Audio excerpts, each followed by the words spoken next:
Oke, kita lanjutkan kembali perbincangan. Sebelum bicara soal struktur skala upah itu kan mungkin penjelasannya juga panjang. Tapi gini, Pak, ketika Pak Darwoto kemarin ketika demo, beberapa rekan buruh akhirnya memutuskan untuk mogok nasional gitu ya. Nah, dalam kacamata Apindo atau pengusaha ini bagaimana? Apakah selama ini aksi-aksi yang dilakukan oleh rekan-rekan buruh ini sebenarnya sudah sesuai atau sesuai dengan ekspektasinya pengusaha tidak sih?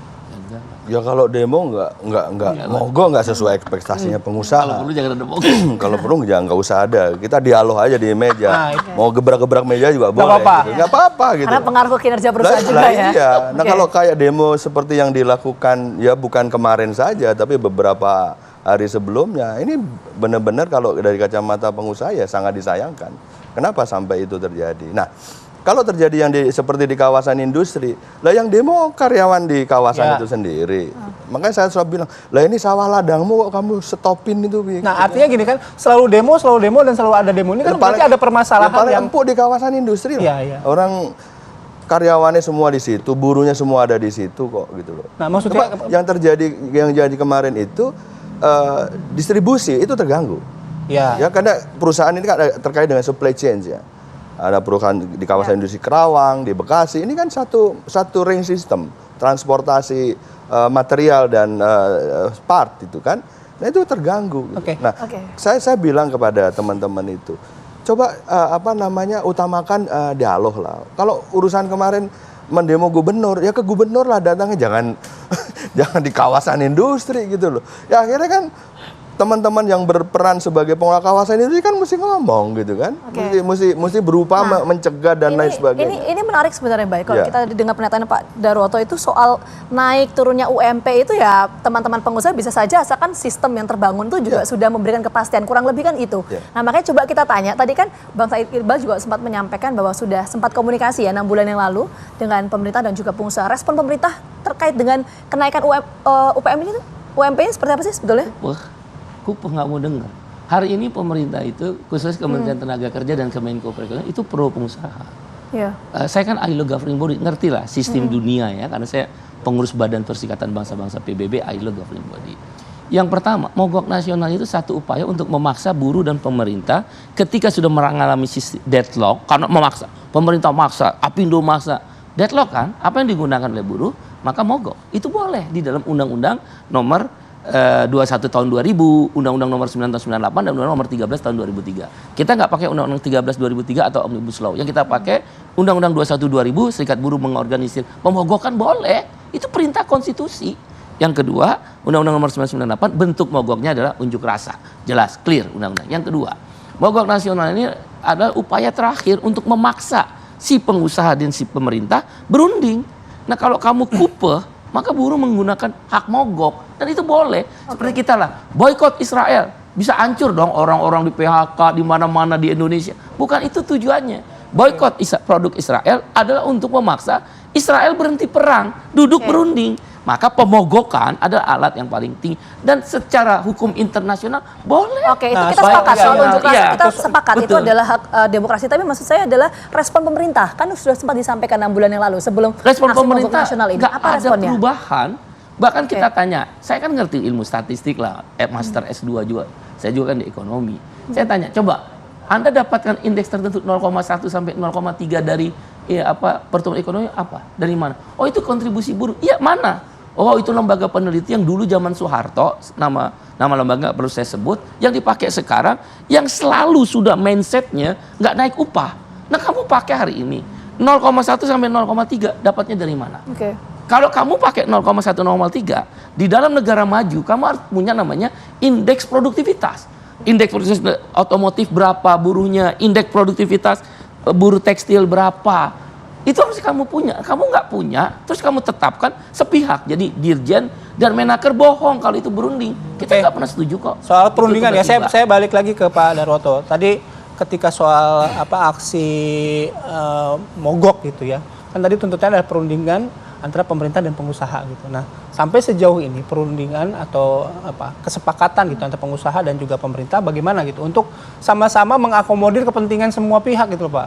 Ya kalau kita lihat penetapan upah minimum dasarnya kan peraturan kan. artinya peraturan itu dibuat oleh pemerintah dan pada saat itu dibicarakan di Dewan Pengupahan Nasional. Artinya perubahan PP 36 itu didiskusikan. Di sana juga terwakili ya, ada unsur-unsur serikat pekerja, pengusaha. Dan ketika berbicara mengenai formula, ya kan dari teman-teman serikat pekerja sebagian itu memang dia menolak untuk membicarakan formula. Karena ya itu tadi tuntutan dari organisasi itu formula yang dilakukan di PP 36 tidak sesuai tuntutan mereka kan. Karena dasarnya memang mereka masih melakukan uji materi ya dalam cipta kerja gitu. Itu kan artinya masuk akal lah karena orang mau masih berproses mau membahas ini. Oke. Tetapi dalam proses penetapan ini kan mau menjelang penetapan upah minimum dan sudah dilakukan. Nah, di dalam Dewan Pengupahan itu kan ada unsur pakarnya, ada praktisinya dan lain sebagainya itu ya. Itu kan mereka menggunakan bagaimana formula itu. Karena sesuai amanat dari Undang-Undang 6, itu kan ada inflasi, pertumbuhan ekonomi dan indeks tertentu. Nah, di dalam indeks tertentu itu diterjemahkan sebagai alfa tadi 0,1. Nah, dari mana angka 0,1 0,3? Nah itu ternyata jelasin sama kita 0,1 0,3 itu dasarnya adalah studi yang dilakukan di yang disajikan oleh Dewan Pakar yang menunjukkan jelaskan Dewan Pakarnya lembaga mana coba biar pemirsa TV One dengar. Ayo sebut Dewan Pakarnya siapa? Dari UI kalau nggak salah. Bukan, CSIS. Ya. Terus itu gini. aja salah Pak Darwoto.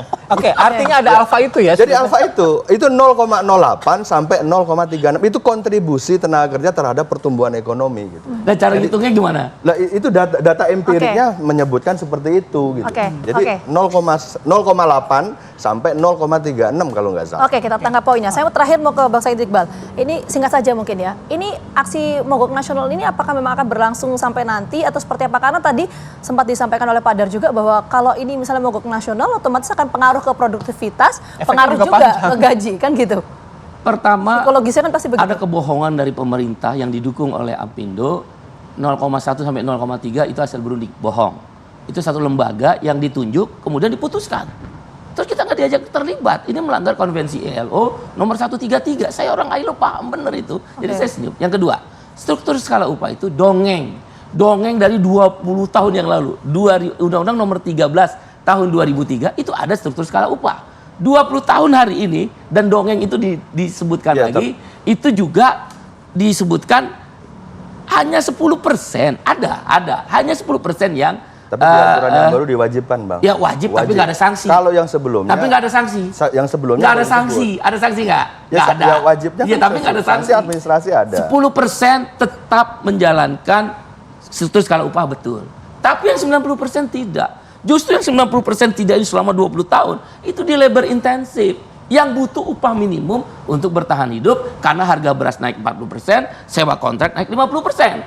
Yang 10% udah aman. Nah, yang terakhir, oleh karena itu, karena kebohongan tentang indeks tertentu, kebohongan tentang skala upah yang berupa dongeng, itu dongeng. Maka kami putuskan akan melanjutkan. Putuskan melanjutkan aksi lanjutan, ya. Karena tadi ada kata-kata bohong, saya langsung ke Pak Darwoto. Ada kebohongan katanya Pak Darwoto. Ya pasti. Ya kalau dibilang bohong orang itu hasil diskusi, ya kan? Saya mau menyoroti. Saya mau menyoroti kaitannya dengan mogok tadi itu.